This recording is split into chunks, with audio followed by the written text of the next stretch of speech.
as of the posting of this video, the Saberforge Mystery Box Sabers are out of stock, and this isn't the first time this has happened. And this is with both pricing tiers, so both the $125 pricing tier and the $300 guaranteed sound saber tier. Those are both out of stock.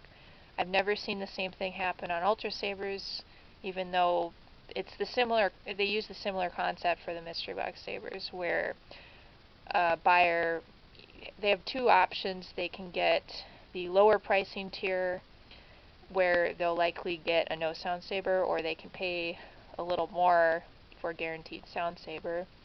But other than that, most of the purchase is up to chance. Sometimes there's opportunities to select certain options, but for the most part, the buyer is going to end up with a saber that they haven't selected. So it's kind of exciting. You can end up with something you like, you could end up with something you don't like as much, but it's just a total surprise.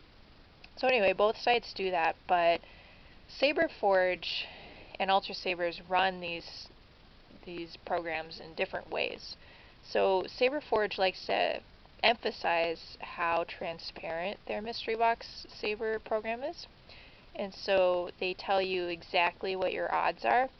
They do their sabers in batches of 100. So the $125 Mystery Box Sabers, they do a batch of 100 for those, and then they do a batch of 100 for the $300 guaranteed sound saber level 2. And so they spell it out for you. So like for the $125 level, 1 out of 100 is a crystal saber, 4 out of 100 is a hero saber, 10 out of 100 champion saber, and 85 out of 100 warrior saber. And so I think that matches up to 100, right? Yes, it definitely does.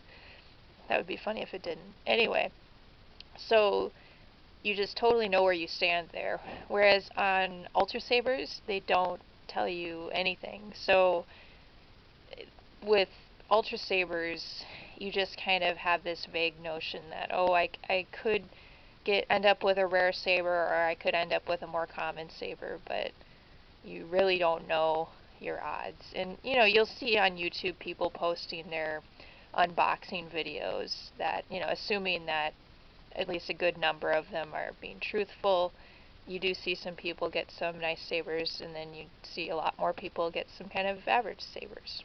So there you go. Anyway, these batches of 100 though that Saberforge does, it does create a scarcity, because they don't, once one of these batches of 100 runs out, they don't immediately replenish it. And I'm not sure if that is just purely to create that scarcity and kind of urgency to purchase a saber, or if it's part of their production, like they're running out of one of those types of sabers, and I don't know, that slows up them releasing the next batch. Who knows? I'm guessing it's just kind of a scarcity thing. The downside of that for them is I'm sure they've lost out on some business, because that's the problem. You know, someone could be heading to their site, basically money right in their hand to purchase something, and then, oh, it's out of stock. Well, I'm not going to buy it. You know, you can lose customers that way. But anyway, if you're wondering why the Saberforge Mystery Box Sabers go out of stock, that's the reason. And also, I mean, I can't guarantee this will always be the case, but if you go to their website and you see sold out, don't think of that as a totally permanent thing. It just means that batch is sold out. So at least as of now, I've seen them run through it a few times where it's been sold out, comes back in stock, sold out again, etc. So anyway, you can look for that if you're interested in the Saberforge Mystery Box Sabers.